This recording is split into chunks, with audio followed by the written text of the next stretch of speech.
l'inflation alimentaire, elle est bien supérieure à l'inflation générale qui est estimée entre 6 et 7% en fonction de l'indice qu'on prend. Vous l'avez dit, elle est autour de 12-13% sur les produits alimentaires, avec des pics à 30% sur certains produits.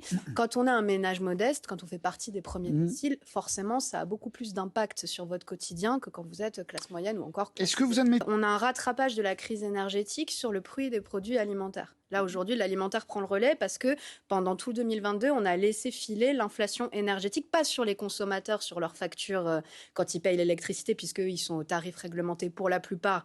Je vous passerai les détails des logements sociaux qui n'y sont pas, etc. Mais ce n'est pas le cas des entreprises.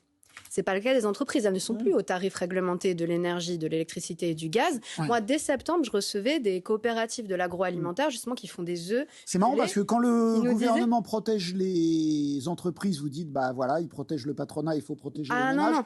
Et là, vous me dites, il n'a pas essayé de protéger les entreprises, ce qui m'étonne de la part. Alors attendez, nous, on n'est pas anti-entreprise. Nous, ce qu'on veut, c'est pas de gros cadeaux fiscaux non contrôlés aux plus grands groupes et aux multinationales qui, elles, se gavent. Parce que ceux qui ont gagné dans cette affaire, ceux dont on connaît bien l'augmentation des marges, c'est Total Energy, c'est Engie, c'est les producteurs d'énergie. Ça, on le sait, ça, c'est très clair. Eux, ils ont vraiment gagné de la crise et ils ont contaminé leur inflation à tout le reste de l'économie. Mais nous, on n'a rien contre les TPE, les PME et les petites entreprises de l'agroalimentaire. Et nous, moi, j'avais reçu sur mon territoire des coopératives qui, dès septembre, étaient extrêmement inquiètes et nous expliquaient qu'elles allaient devoir multiplier énormément le prix de leurs matières premières parce que les chaînes de froid, ça leur coûtait beaucoup trop cher. Et c'est pour ça qu'on demande le retour au tarif réglementé de l'énergie et on va déposer une proposition de loi en ce sens avec toute la NUPES et on l'espère soutenue par la droite aussi.